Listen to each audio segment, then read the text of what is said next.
and welcome to Trial 2 in the Maze Runner series. Here at Yaoi Reddit, I'm your host, Meggie. And I'm also your host. My name's Laura.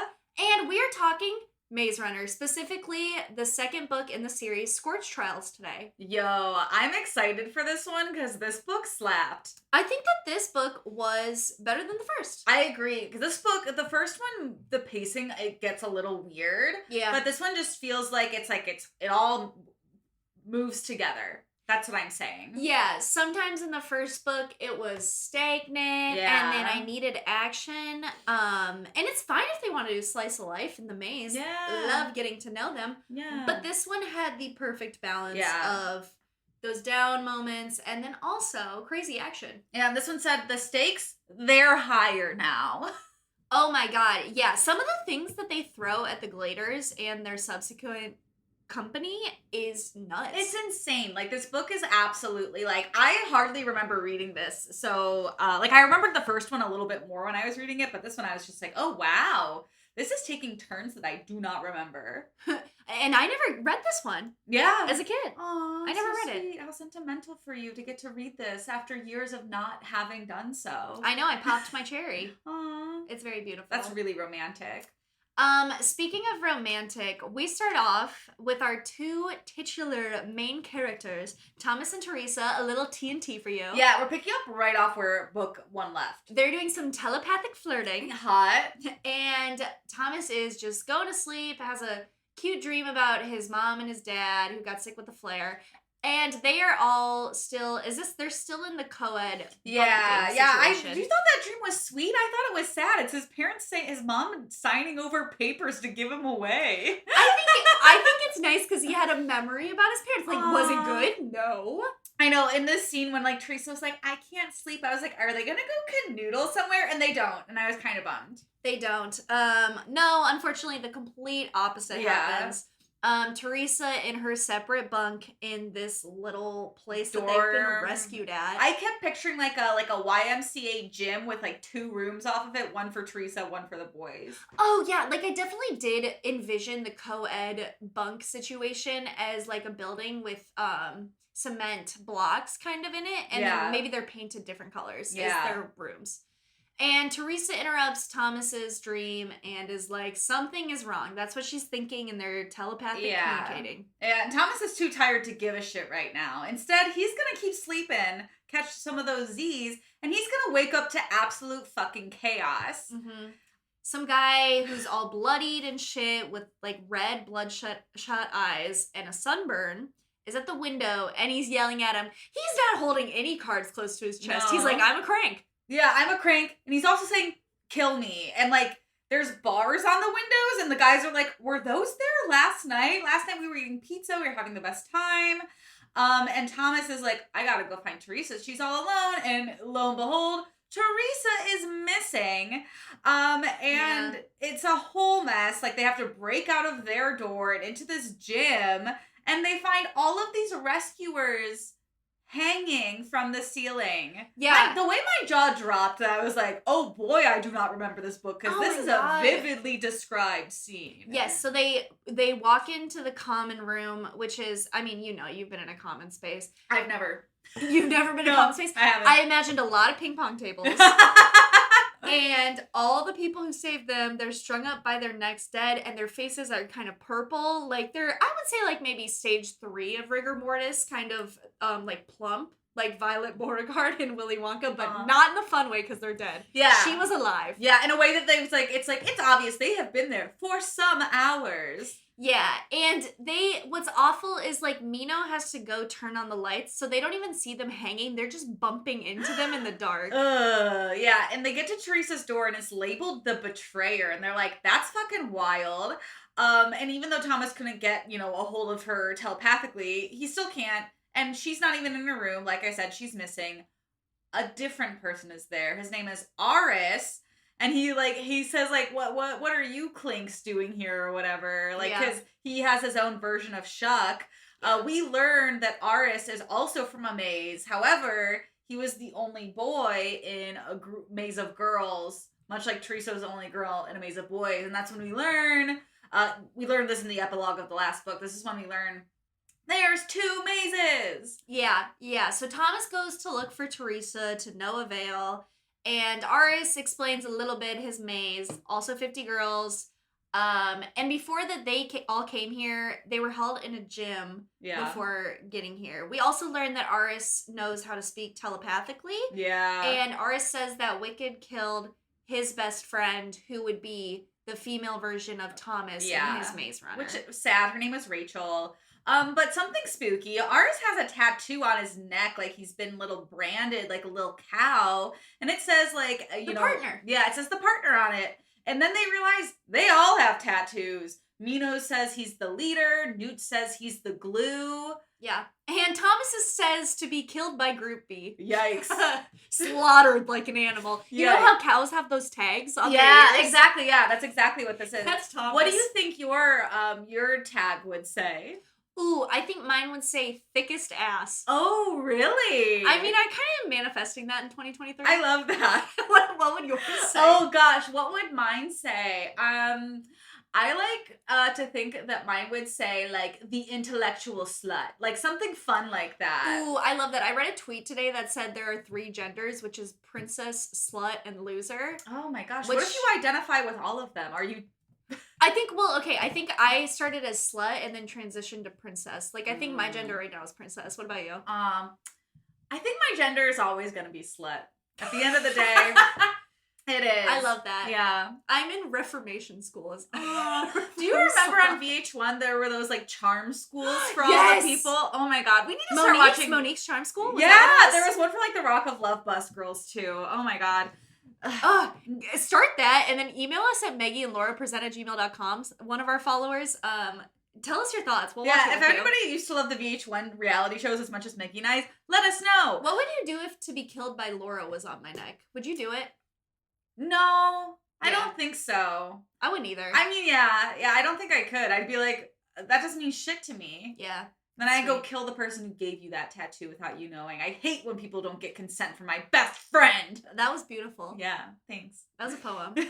So the alarms start going off, and that means, newbie time. There's a newbie coming up. Yeah, and the lights go out again, which that sucks because those people are still hanging in the gym. I went to one haunted house in Cedar Rapids once, and I literally fell to the floor and laid there as the lights were going off. I'm not a haunted house person. I don't like being scared in real life. No, there was a clown chasing me. I just sat on the ground. I said, someone come get me. Whoever decided to invent haunted houses as a thing, I'd like to have a word with you because I disagree. I kind of feel like what the Gladers are going through right now is their own haunted house. Yeah, I mean, pretty much it's just 3 books of haunted houses.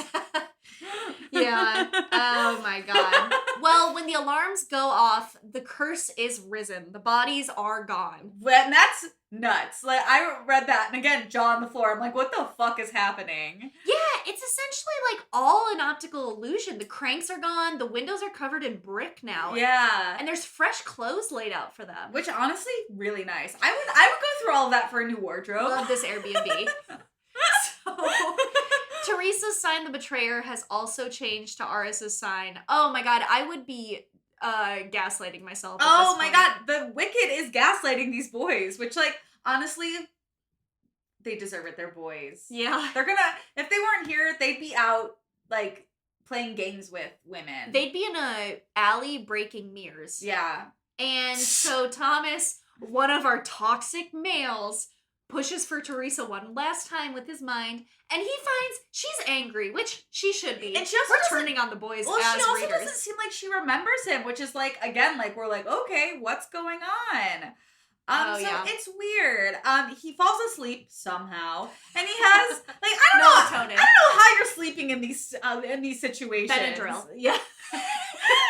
A drawer full of clothes and a second drawer just full of tiny pink pills of Benadryl. One of the trials is survive your blood turning to Benadryl. Wow. Could be scary. Oh my gosh, Maggie, I was having so much fun I lost my... So, that's okay. Teresa indicates that he might have the flare, and Newt is like, everyone be calm, do not worry.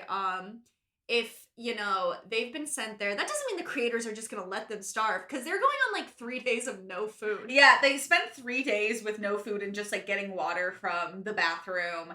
And eventually, one day, Mino wakes up Thomas with an apple, and there's a huge feast in this common area, and then you pan right, and there's a man in a white suit, and he's reading a book at a desk, and there's a thing of plexiglass blocking him from the rest of everybody. And they dub him the Rat Man because he looks like a little rat. He's reading Tolstoy's War and Peace. He better be. Infinite Jest. No. Yeah, seriously.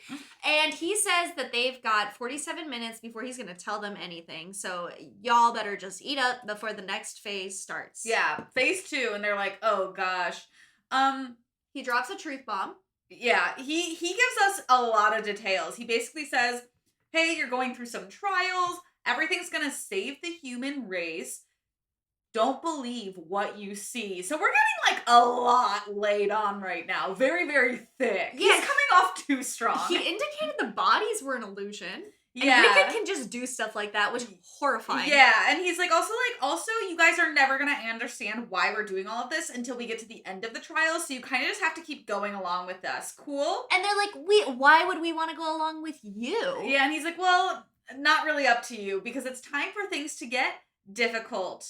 They all caught the flare virus. It's going to ravage their brain and turn off their empathy, and they're going to become animals. Not a good situation. Yeah. And their reward for going through this Scorch is they're going to get the cure to this. Yeah, so he's going to say, and, tomorrow morning you're going to go through this wall, and you're going to go 100 miles north, and you're going to find the safe haven. That's your only instruction. They don't fucking know where they're going yet. They're, just going through a what's called a flat trans, which is just a screen that teleports them. Yeah, also, if you didn't, because it's go to the flat trans, find a way to open air, and then travel north for 100 miles. I'm sorry, if I didn't have my iPhone, I would not know where north is. I would never know where north is. I think even if I spent 2 years in the maze like Mino did, I still would not understand. Oh my god, no. North, east, west. Even when I'm here, I'm like, which way's north? Which way's south? Which way's east? I don't know. It's very difficult. But Mino, Newt, and Thomas are favorite musketeers. They're gonna prep for tomorrow. They decide to make sheet packs with the leftover food and the sheets from the bed since they don't really have any bags. They don't know what the food situation's going to be. Very, very smart. They decide Mino's gonna lead them because he has the leader tattoo, so that seems obvious. Yep. Yeah. So they go to bed, doors open at 6 a.m. They wake up promptly. Mino's like, I'm going to go first, and Thomas, you're going to go last to make sure everyone gets through. Yeah. So they get through, they're edging their way down the flat trans that they're now in, and they're halfway through. It's a very dark hallway. I viewed it as kind of a cylinder. Yeah, like a tunnel. And you can't see anything. Yeah. And they're halfway through this very dark tunnel when a voice overhead says, go back now and you won't be sliced. Yeah, so now we're kind of getting the tricks. The tricks are happening. And there's another voice that says this is a one chance deal, and some people are like, we should go back, and then Thomas, our Lord and Savior, he's like, guys, no. He said they were gonna play tricks on us. That's a trick. I would think everything that I didn't like was a trick. I would die so fast. I would literally start to think the people I'm surrounded by are robots. I feel like I would lose my fucking mind. Oh yeah. I would be like, everyone's a fucking spy for Wicked. Everyone's fake. Yeah. But they keep trekking forward. They all agree to keep trekking forward. Nice. But then one Glader starts screaming and then convulsing, and then he's on the floor. Thomas, our Lord and Savior, is trying to help this boy, and when he can't see him at all because it's so dark, and when he gets to the kid's head, it's a metal ball that rolls away, and the body just goes limp. Yeah, I thought that was a trick at first, too. It was really confusing how that was described. I know, and I was like, oh, this is Wicked playing a trick on him, because Thomas was like, oh, he didn't even know who this boy was, and then they were like, no, that's Frankie, and that was real, and I was like, the fuck? So Newt gets to the ball, they figure out this is actually a thing that's happening, and they're like, protect your heads, we must run! And sadly, another person does get swiped by the death ball, and they continue to run. Yep, they're running in the dusty dark. Mino eventually runs into a staircase, and above is the sun. Yeah. And that shit is so bright. Yeah, they stay down there for too long, being like, but it's really bright up there. And they fuck over Winston in this instance because some silver goo they see is falling from the ceiling. And Winston says, oh, guys, watch out. Everyone takes a step away. And this goo just, still, magnets itself to Winston's face. And we realize, oh, this is one of those death balls. Winston's about to get got by it, And Thomas, our Lord and Savior, yes. has to help him get it off. I feel like my problem with this series is that Thomas does, like, all the heavy work, and I'm like, can you spread it up a little bit? Why doesn't Newt do some shit? He was second in command. I would really like if James Dashner, like, let other people have their moments. Yeah. Like, Thomas doesn't need the spotlight. He's like a steamroller in improv. Like, you don't want to be on that person's team. Exactly. He's someone that your improv teacher would be like, do stand-up. I think you should do stand-up. Yeah, they'd be like, maybe just, be the straight man, this person. Maybe sit in the background. I was kind of okay with Winston's face getting burned off since he was the keeper of the slaughterhouse, and it was described in the last book that he, like, kind of liked his job a little too much. Yeah, maybe Winston actually did deserve it the entire time. I'm serious. I was like, it's okay that he's gone. So Thomas bandages his hand with the bed sheets as he's ripping off this, like, really hot goo, and he throws it down the hall where it hovers. It's hovering in midair, and then it takes off. That sucks. that fucking sucks. Terrifying. All Winston's hair gets ripped off. His head's bleeding. I wrote a sad face because it is sad. That is really sad. And then they're like, cool, so we're going to go out into this white hot light real soon because we don't want that to happen to any of us. That cool with you, Winston? Yeah, Mino tests it. They wrap themselves in bed sheets because otherwise they will get second-degree burns.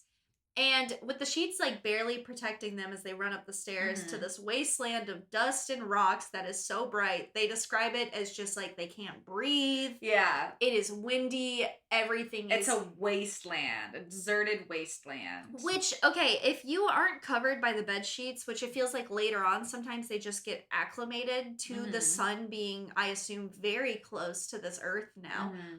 Wouldn't you get secondhand burns?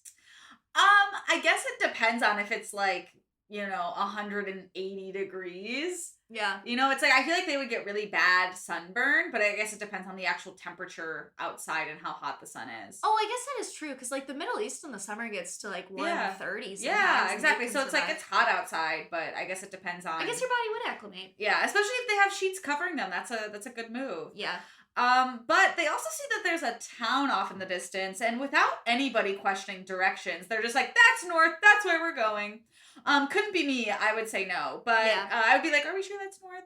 But Thomas and Aris end up sharing a sheet for cover, and they talk about their gals. Thomas talks about Teresa, and Aris talks about Rachel.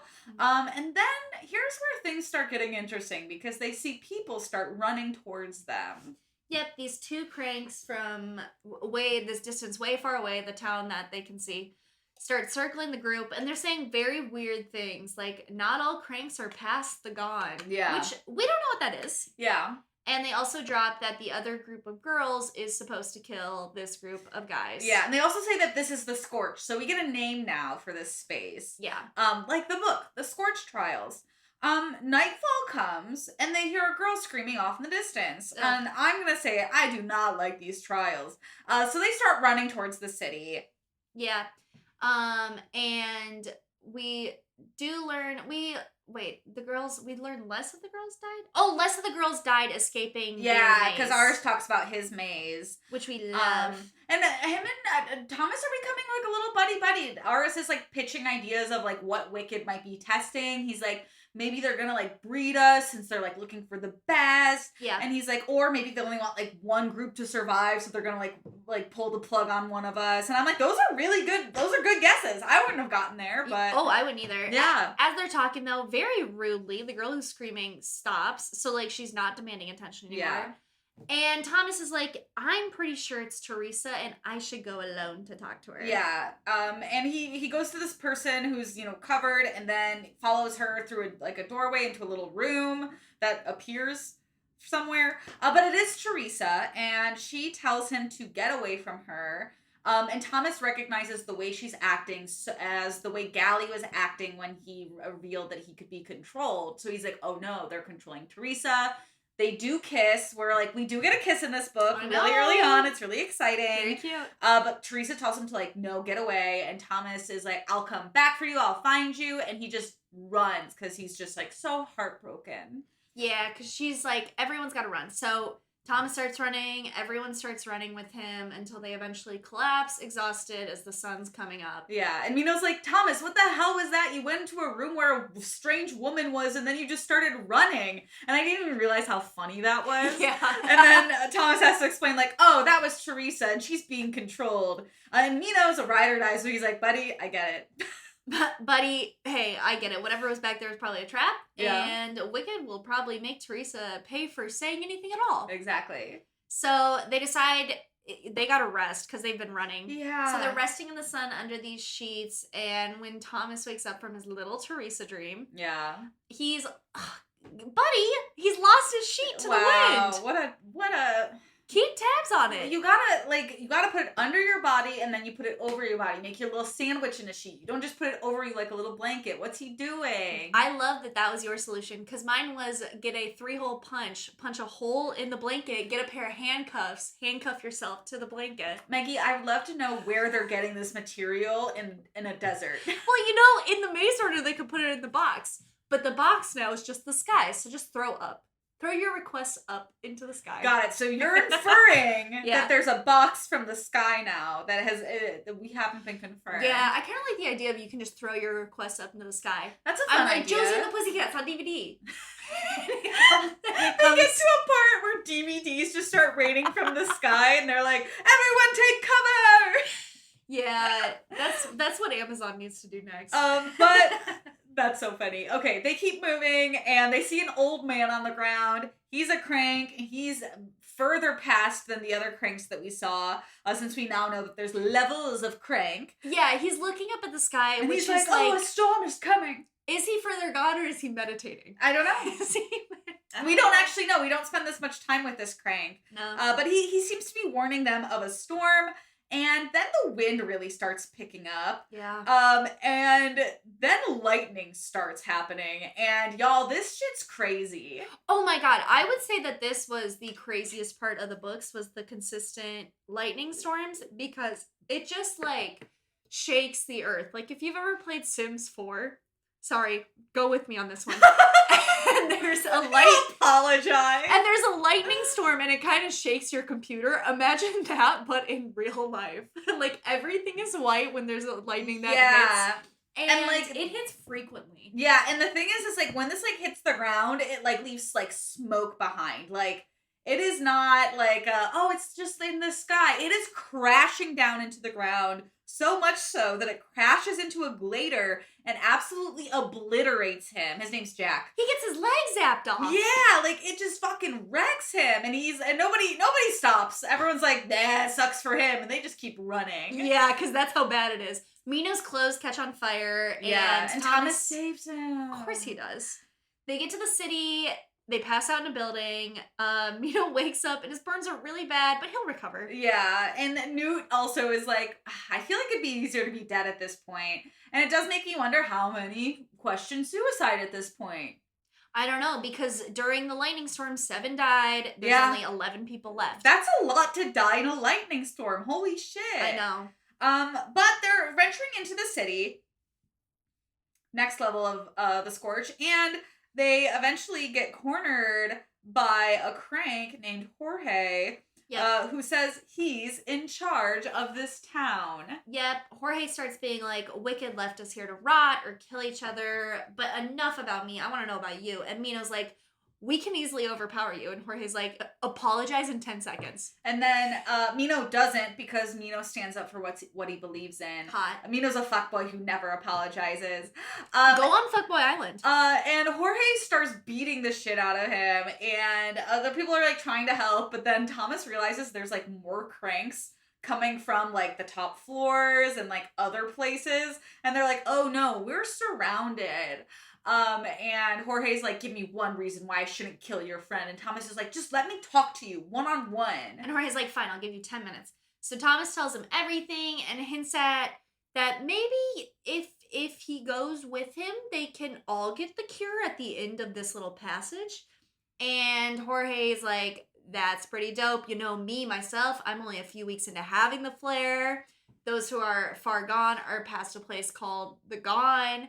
And the place that they're in right now, this whole city, was set up by Wicked for some reason. And he was sent here along with a few other people. Yeah. And then Thomas basically convinces him, like, well, maybe if you help me and my friends, Wicked can get you the cure too, because they're promising us the cure. Yeah. And Jorge's like, okay, I will help you and your friends on one condition. And Thomas is like, anything, I'm already agreeing to it. Don't say anything else. And he's like, cool, I'm glad you agreed. We're going to kill your friend Mino. And it's like, dun, dun, dun. And Thomas is like, no, that's not going to happen. And Jorge's like, okay, fine. Fine, I'll spare him. Fine. Yeah. Since we need more people fighting, says Thomas. Yeah. And I will do my best to get you all there. But Jorge does say he's not going to take all his cranks. He's only going to take one pal, and that is Brenda. Yeah, and he's also going to cut off 2 of Mino's fingers. Yeah. That's the condition. Which Thomas is like, that's not an upgrade from the death thing, buddy. And he's like, shut up and just go with me. I'm in charge. So Jorge's like, great. Hey, all you other cranks, I'm in charge. I'm going to take these losers to our food stash, and then I'm going to take them where I need to take them because I'm in charge. Yeah. And we're going to cut off 2 of Mino's fingers. Meet us here at this time. Yep, they're going to meet at the tower at noon. Meanwhile, Brenda is immediately cozying up to Thomas, kisses him on the cheek, and says he should be the leader and that she likes him. Yeah, she's coming off real Oh my strong. God, Brenda lays it on thick. And Thomas already decides that he kind of likes her, and I think Thomas just likes attention. Oh, for sure. Because oh my gosh, the back and forth of, I kind of like Brenda, but I feel guilty about it because of Teresa. But I haven't seen Teresa in a while. I don't even know if she's alive. Oh my God, the wandering fucking eye. So Brenda takes him to a place, feeds him beans, as you do. Yeah, but the thing is, things cannot all be fine when you're eating beans in the Scorch, because an explosion happens that causes Brenda and Thomas to have to separate from the other group because it's kind of split the floor. Really sucks. She was just telling him about her parents in Canada. Yeah, right? And Brenda ends up telling Thomas that she wants the cure too, and she's kind of trying to get Thomas to say oh, we can abandon everybody else and we can just go get the cure together. And Thomas is like, absolutely not. Also, stop being so flirty. And she's like, oh, sorry. I'm just being so crazy. Here, let's go through the underneath. This is a shortcut. And the underneath is just a series of scary tunnels. Yeah, I mean, they've been separated from the pals. What are you gonna do? So you gotta follow this girl who kind of knows the place. Yeah, and immediately they feel like someone's following them, and it ends up not being someone. It ends up being a whole group of cranks that want their fucking skin. Yeah, not good. No. One of them specifically keeps really egging on about their nose. He's fascinated with wanting their noses. Yeah, well, it's because he doesn't have one anymore. He doesn't have one. Pretty scary stuff. So there's 3 cranks that are all following them. Yeah. They start running away through the tunnels and they enter a room that branches off. Yeah, Brenda has a hiding spot that's under a table inside the wall. And Brenda's like, I don't think they'll find us here. Hold my hand. And Thomas is like, oh, I'm going to do it, but I feel so guilty about it. I feel so guilty. So they're in this little nook underneath the table. And the cranks, they come, but they don't find them. They don't find them under there. But then they do. Because the leader is waiting in that room in silence. And after a while, Brenda's like, okay, we've been waiting for a while and they're gone. Yeah. Not true. He gets them. He grabs Thomas's by his shirt and he starts banging him against the wall. Yikes. Yeah, and Brenda ends up stabbing this crank's hand, and then they both get out of his little hole. Brenda ends up holding this guy back, and she's like, Thomas, you have to kill the crank. And Thomas stabs him in the heart. Yeah, and Thomas is like, oh, I killed a man. Or did I even do that because he's a crank? Oh, he feels so guilty about this. And Brenda's like, are you okay? And he's like, Brenda, no talk to me. We just got to get out of here. So they go through a little manhole and they're back in the desert. Yeah, and then they end up finding themselves in an alley for the night. And Brenda's like, this is a good idea. Trust me, nobody goes in the alleys at night. They end up sleeping on the back of a rusty truck, and they end up trauma bonding. Oh yeah, Thomas is like, I feel guilty about killing that guy, and they're kind of talking about innocuous stuff before Brenda trauma dumps, which is my favorite vibe check of a convo where she's like, Wicked killed my dad. And also, I'm changing from the disease I have. And she gives more Flair backstory, yada yada yada. They end up falling asleep somehow. I can't imagine anybody getting any sleep at any point in time in this book series. I feel even if I was exhausted. Yeah. I don't know. But he has another dream about 2 people talking about Wicked, whatever.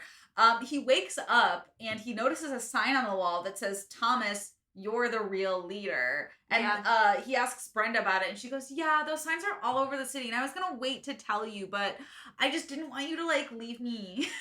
I know. Yeah, Brenda, come on. She also, I feel like when I figured out when she was sleeping in the car in the alley, and she was like, the cure is something called the bliss, which essentially just seems like alcohol. Like, it, like, slows it down. Yeah, it's not a cure. It's like that's like what their, like, medicine for it is essentially right now. She's constantly being a bit of a downer. Constantly. But Brenda's like, oh yeah, that sign, I knew about that. I kind of figured it wasn't a coincidence when you showed up. And you said your name was Thomas, so I figured, like, you were the person I needed to follow.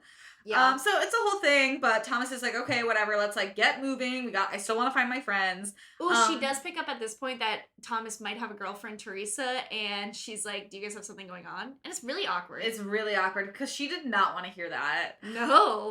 But as they're exiting the alley, 3 cranks corner them and say, hey, come to our crank party.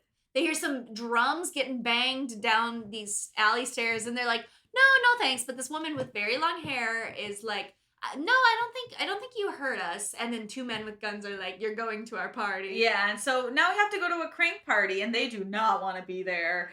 No. The only thing worse than not getting invited to a party is being forced to go to a party that you don't want to go to. No, and you know that they drummed the YMCA at one point. Yeah, exactly. So they get to this place, and they're like, hey, take it easy. Make yourself, like, at home. Also, we've been watching you, so, like, we knew you guys were in that alley. That's so funny. Yeah, they also know that his name is Thomas. Yeah, and so, like, now that we know these signs are a thing, can't be good news. No. And this one person, like, hands them 2 glasses of liquid, and Thomas is like, no, thank you. And she's like, no, here's my gun again. You're gonna drink this. We all know it's drugged. Yeah, it's drugged, and they get drugged immediately. So, Brenda immediately starts trying to make out with Thomas, which, X to that. Honestly, when I'm in the club with the homies, I try to kiss them, too. Wow. You know they have a girlfriend? I hook up with them, and then they tell me afterwards they have a girlfriend. After I Think I'm in Love by Jessica Simpson on a playlist for them. Pain. No, Thomas does the right thing, which is Brenda tries to kiss him, and he says, you're not Teresa, which would hurt in the moment, but I wish that would have happened to me. You know? And then Thomas wakes up, and he's in a different room, and he is tied to a chair. And Brenda's also tied to a chair on another side of the room. Ugh. I hate when we find ourselves in that predicament. Meggie, if we had a nickel. Every time I wake up in a room with Laura and we're tied to a chair after we've been just drugged by a bunch of cranks. At a party we didn't want to go to. Oh, we do go to a lot of parties we don't want to go to together. That one's realistic. And on another note, invite us to your parties. We'd love to come. Oh, we would love to come. We promise we will not be like this at the party. So the cranks are like, Thomas, tell us everything. So he's like, I mean, you're going to shoot my legs and Brenda if I don't. So I kind of got to. Yeah. So he tells them everything. He leaves out a few things like the cure and Teresa. And then there's some commotion happening upstairs. And they're like, oh shit. And then the people interrogating them are like, we got to go check it out. And they're like, who's going to pop their head in the door? And then someone steps into the light, and it's Mino, baby. Yeah, Mino to the rescue. Finally giving Mino the spotlight he deserves. Mm-hmm. So yeah, it's a whole thing. They end up getting them out. Mino gives them a quick lowdown on what they've been up to running through the village. Yeah.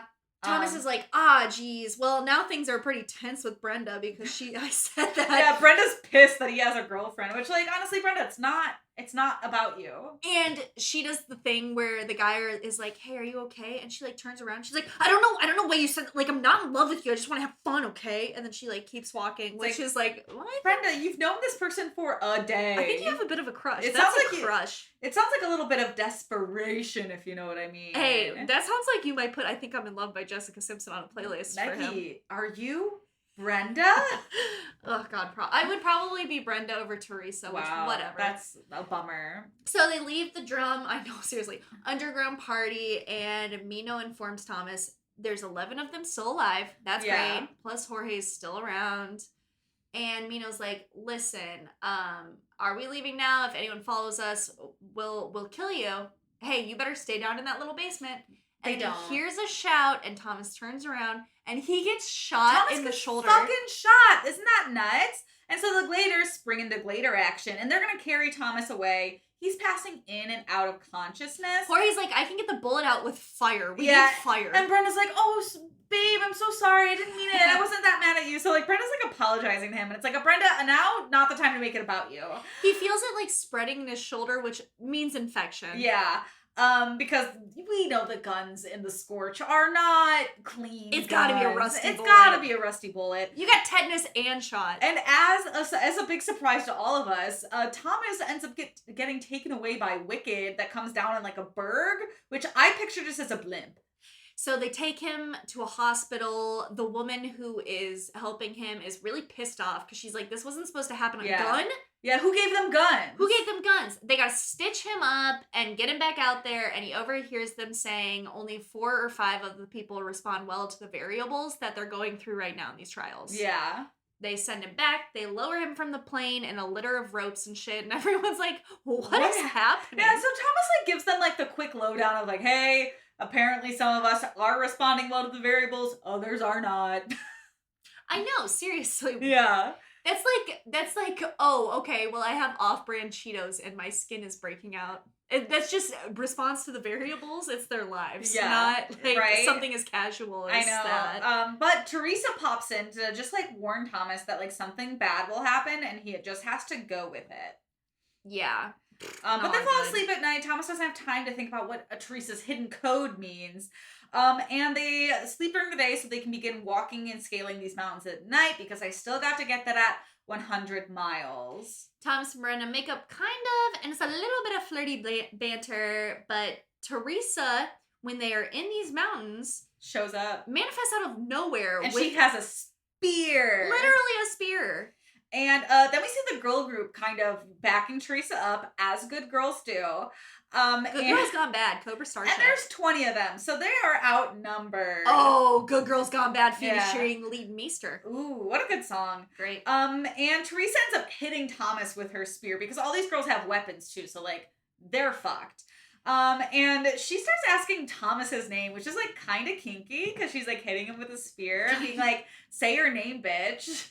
Yeah, we don't know if she knows who he is or not, but she's like, you're coming with us. We'll count to 5 and kill one of you each until he does. And of course, Thomas, our hero complex, goes. Teresa hits him. Someone puts a bag over his head. Yeah. And they're putting on a show. And then the bag over his head goes over his body too. Sexy. And they end up dragging him along the ground. Yeah, like, you know when little worms are in their cocoon before becoming a butterfly? That's Thomas. And they have to drag him up a hill too. And they get to a point where they're like far enough away that they're like, we're going to let you walk now because it's too hard to drag you up a fucking hill.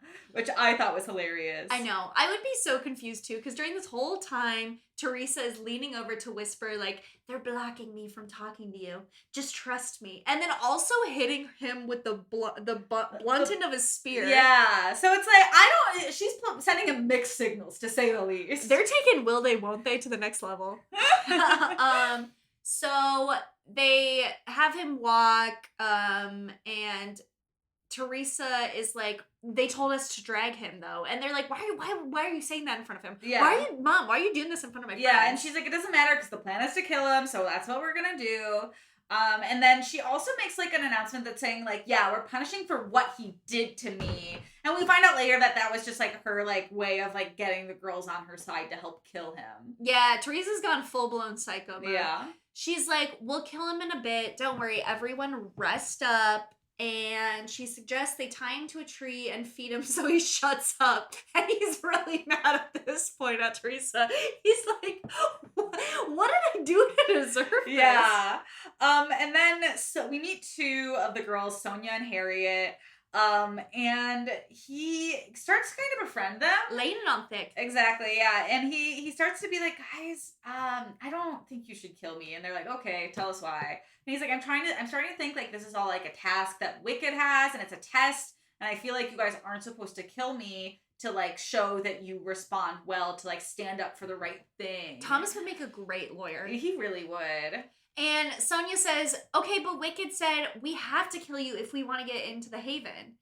And Harriet also says that Teresa kept selling the idea that Thomas did something to her. And Harriet's like, I was confused. What is it? And Thomas is like, you tell me. Yeah, I don't know. Your guess is as good as mine.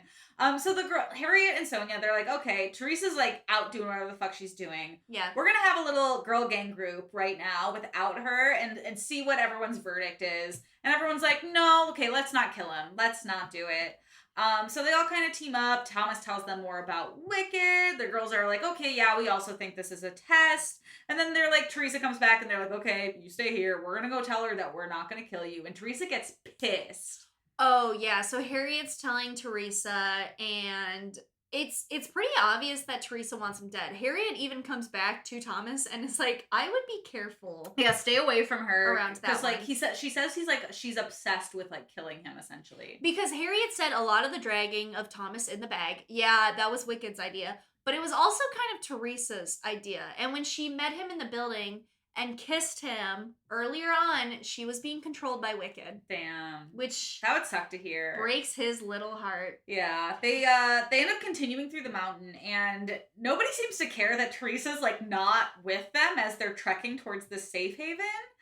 But Teresa does kind of pop her head out of nowhere from a tree or something and says like, Thomas, follow me. And Thomas, being a little star-crossed lover that he is just like blindly like, yes, I'll follow you anywhere. He trusts her way too much. So he follows Teresa into this forest. Yeah. And she says, Aris and I can talk in each other's heads. Aris magically appears. And he has a knife. And she's like, we could do this in the glade back when we were both in comas separately. And you don't know this, but Aris and I are a big part of each other's lives. And he has a knife he's going to hold to your throat now. She says Wicked is all that matters. Her and Thomas were just some kind of test. Yeah, a lot it's of not really good. mean things. And she and Aris kiss, and that just like really breaks Thomas's heart. And they're like, okay, I know, great. Everybody had their little tasks, but Aris and I had a little special task. We have to get you to go into this little room that exists in the woods somewhere. Was it the kissing, or was it the fact that she was like, and by the way, Aris and I are best friends, that really pushed Thomas? I think it was both. Over the edge. But they end up pushing him into this like little room, and they're like, you're just gonna go in here and we're gonna lock you in here, and that's our task. Sorry about it. And Thomas, in his form of self-defense, looks Aris straight in the eyes and asks him what it was like watching Rachel die. Bleed to death. He tries to escape. He tries to use Aris's moment of freezing because obviously you're in shock. Caught him off guard. And Teresa sacks Thomas and is like, we gotta get him in the room. He's got a really bad concussion. Yeah. Teresa closes the door on this little death chamber. It's like a green door that glows in the side of a cave. Very Wizard of Oz. Just emits like white mist. We don't know what it is. It's gas something because he passes out. She says, thanks for being a sacrifice. Yikes. And he has this dream of Thomas, Aris, Teresa, and Rachel leaving to go to the Glades. Mm-hmm. Thomas and Teresa seem sad to part at that point, which was really confusing because it's clear Teresa does not give a shit about him. Yeah. But then he wakes up and Teresa's swinging this door open, like crying and apologizing and saying that there's only 5.5 hours left. So Thomas is so confused at these mixed signals. And she's like, okay, I'll explain on the way. We have to get going. So she explains that like she doesn't know why, but that was her test to Wicked, was to like make you feel betrayed and get him into this room. So it's a whole thing. And Aris is like, yeah, I had to help too as part of my task. Like, and Teresa's like, I would never kiss him. I want you to know that. Yeah, she says that they were gonna kill Thomas if her and Aris didn't do everything that they asked. And he's like, wow, I guess the betrayer sign really makes sense now. But Thomas is like really butthurt about all of this though. Because I feel like if you'd heard like, hey, Wicked made me do this and I didn't want to, you'd be like, hey, I understand. Wicked sucks. Yeah. Also, could you not tell that Wicked controls her brain? Because she says that Teresa started that her telepathy? Whatever. Cut off when she was like talking to Thomas. During this time, like obviously she can't control a part of her brain. Yeah, like exactly, like she's really at the mercy of Wicked, and Thomas like is being just like a little priss about it, like he can't get past it. Yeah, exactly. Teresa's like, I did what I did to save all of us, and Thomas is like, okay, and I feel like shit because of it. Yeah, like, what do you want? Yeah, he's like, but my feelings are hurt, and she's like, I was literally trying to save your life. So she asks Aris, she's like, turn around in a moment of passion. And he's like, why? And she's like, just do it. And so she kisses Thomas, and she does. And he emphasizes that he feels nothing. Yeah. Yikes. He starts avoiding her, in fact. Yeah. Well, he does, he's like, okay, well, I guess I should talk to her that she's here. So he tells her about, like, the memory dreams he's been having. And they end up catching up to the other group that's merged together at this point. Yeah. You already guessed the worst possible thing could be happening. Dust and storm and possible lightning starts kicking up around them. And Thomas and Teresa talk in their head. And she's like, I kind of accepted that doing what I did meant giving up what we have. Yeah. Yikes. And the fact that Thomas still couldn't hear that and be like, hey, I can look past this is so mean. I know. But they end up working their way. They get to the safe haven, which is just a stick in the ground with a little flag sticking on it that says safe haven. They do. I do love the part when Brenda and Teresa finally meet each other, though, and they're like, nice to meet you. And by the way, Thomas and I snuggled in a car, and I'm going crazy, and I will kill you. Yeah. I was like, go off, Brenda. Yeah. Me. Honestly, I'm love Brenda. Triangle. I'm fine being Brenda. That's me. So they get to the safe haven. It is just a stick with a flag. The storm is happening, and that's not good. And as the storm is starting, the sections of the desert start flipping over. Yeah. So like a fucking video game. Yeah, I assume it's like a circular sort of a platform. Flips, there's no more sand anymore, and it is just like a platform you'd get on a roller coaster. Yeah. One of the ones that you kind of shoot up in the air. And there's just like pods in the middle of all of these like 30 different sections of the desert flip over. And they recognize these pods all too well because they were in the control room when they got out of the maze. Those are the Griever pods that the Grievers charge themselves in. So, not good news. Are we about to get some Grievers or are we getting something worse? We don't know. About 30 coffin things are out there. They slowly open up. Teresa is like, Tom, maybe we should go check out the coffin things. And as she says that, you guessed it, a monster comes out of the pods. Yeah, they're described as like a giant zombie that's naked, and they have like bulbs on them, like cysts almost. Yeah, I kind of imagined like they're very tall and like they start off tinier in their legs and then they go up and expand outward, and they have like really big shoulders that are kind of hunched over. Yeah. And their neck is like straight. Yeah, and they don't speak human words. They just make noises and they attack. They're a bit taller. They got sharp blades coming out of them everywhere. Thomas starts fighting them, as does everyone. Everyone gets their own individual monster. There's like one monster per person, yeah. And he learns from watching Teresa fight that what you gotta do is you gotta knock out these orange, essentially like light bulbs that are on them. The bulbs, the little cysts. All over their body, yeah. Yeah. And that will slow the monster down. Yeah, that's eventually what kills them. Like, once you get the last one, they're done. It's like whack-a-mole. And it doesn't really matter because, once again, terrible lightning storms happening. And once the lightning starts up, it just absolutely decimates the monsters. And so, eventually enough monsters, like, get dead. And, like, Teresa and Thomas, they're like, we gotta take cover. So they're like, let's go hide in those fucking pods. Yeah. Maybe, like, that's the part we're supposed to do. And also that's gonna give us cover. Brenda and Jorge join them, so they're all kind of cramped in this little pod together. For 10 minutes. But then lightning cracks the ceiling of it, and water starts flooding in, so they're like, okay, we gotta get out. But that's when they see that there's a berg where the safe haven stick is, and they gotta make a run for it because it's about to fly away. Oh yeah, this helicopter sleigh just goes on the ground and is like, I'm here, and then starts lifting off and is like, but only for a second. Yeah. I'm only at the party for a second. Touchdown. So they have to start running and jumping, but before they can jump onto the helicopter, another fucking set of monsters. What an action movie moment. I know. Monsters like flank the sides of the helicopter and they have to fight these. But they all get into the berg, even Brenda and Jorge, so it's a good thing that they all get there. I was really half expecting for them to like look over and like one person's down there still. Yeah, I was pretty happy that all of them made it on. They all jump on. There's one guy with Wicked who is like, who is this about Brenda and Jorge? And he tells Thomas that he has to choose one of them. And Thomas ends up like tackling this guy, stealing his gun and being like, No, heart. First he says that he can kill her about Brenda, and as the guy's like about to throw Brenda out, Thomas attacks him. But I feel like I would always trust Thomas. I'd be like, whatever, I know you know what you're doing. Yeah, exactly. So he figures it out. But he still all ends up being well, safety's near. But Thomas still can't get over this Teresa thing. This whole Teresa being held against her will by Wicked. I know, and it's like, why? He's victim blaming. The Wicked guy just told you, nah, trials are done. Y'all can just chill. Yeah. And this is what you're worried about again, is Teresa. They have another talk of essentially what to do. I don't trust you, blah, blah, blah. Everyone falls asleep, and Thomas wakes up to, like, a world of all white. Like, now he's in a padded room. Brenda telepathies him, which is weird. And she said things are going to get bad, and that's when he wakes up in the padded room. And you think, it is. Oh, you said Brenda. I thought you said Teresa.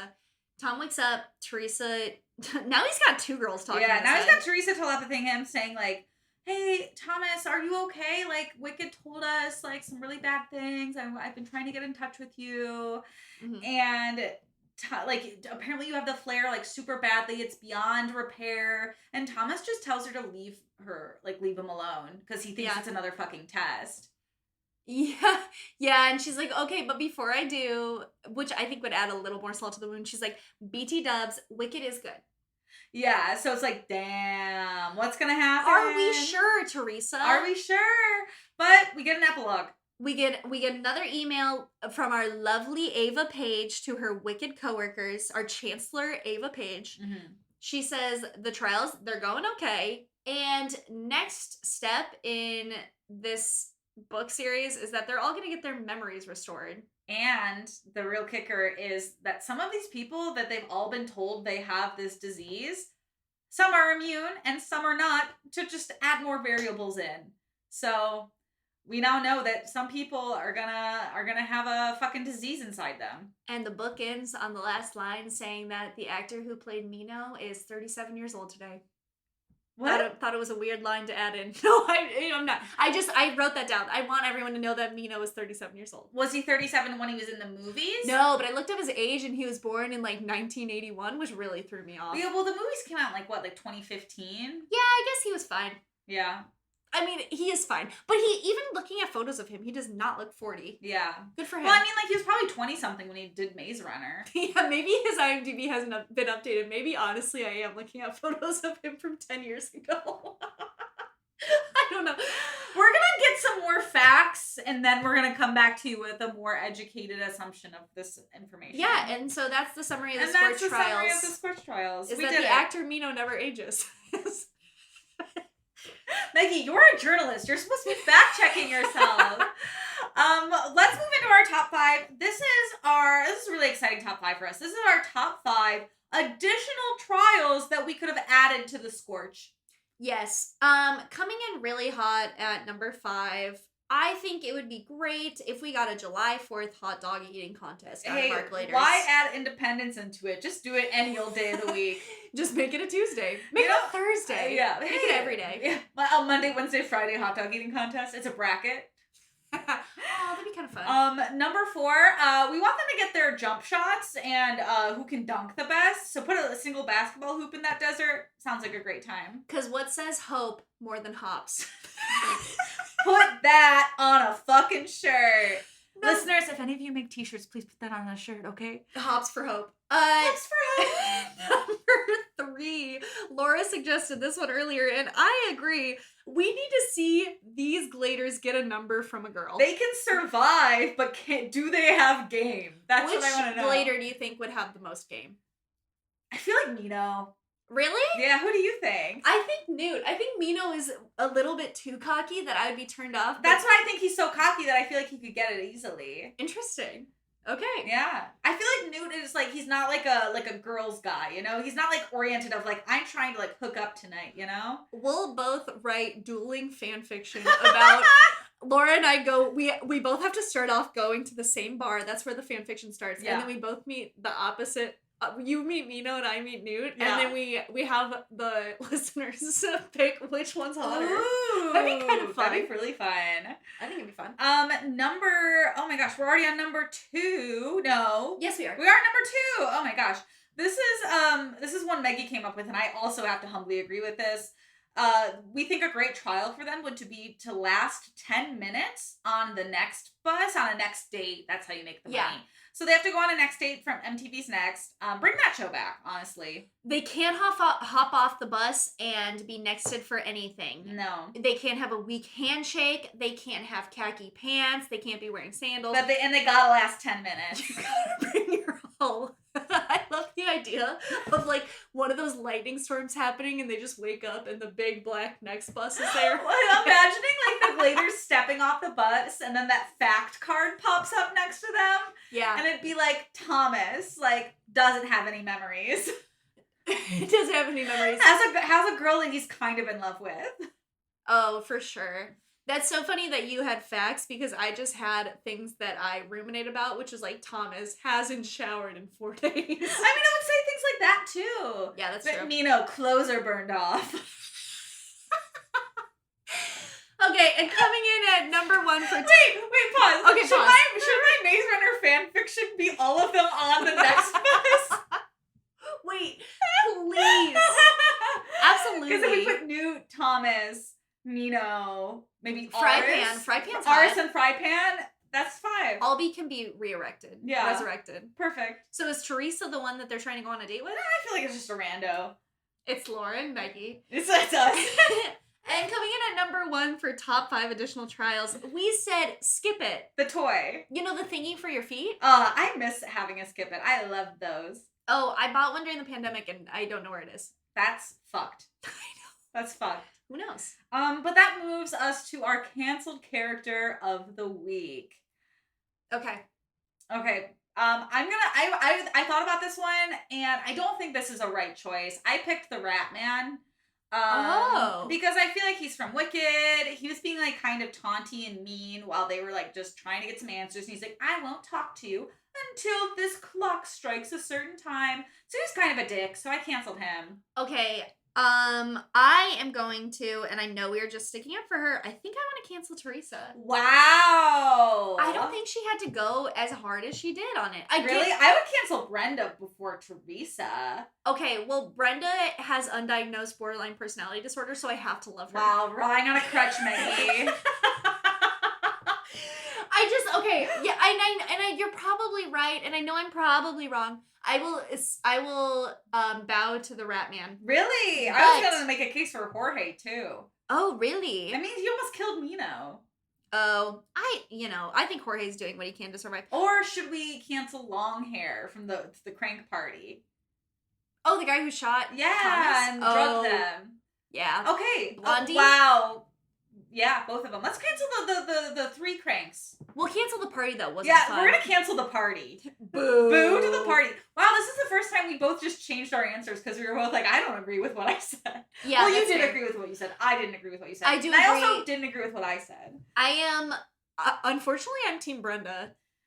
Wow. So I'm really interested to see how you still think that in the 3rd book. I mean, you're farther than me, so yeah, you know. I already finished it, so you're our little sage god. And I didn't say any spoilers this entire episode, so that deserves 5 stars on our Apple Pods and Spotify. Listeners, don't you think? And you know what else that deserves? A follow on our Instagram at Meggie_and_Laura. And maybe one on our Twitter and TikTok too at Yeah We Read It. And maybe it deserves an email as well. Meggie and Laura present@gmail.com. Please write to us. We would love to hear from you. And I think that's it for this episode. That's it. Okay, next week we are reading The Death Cure. I always forget the third name. Yes, the that's name it. Of the third. Death Cure. Because then they get so confusing once you get to 4 and 5, those prequels that we're going to read with special guests. But we'll see you all next week. Thanks for listening. Love you. Love you. Bye.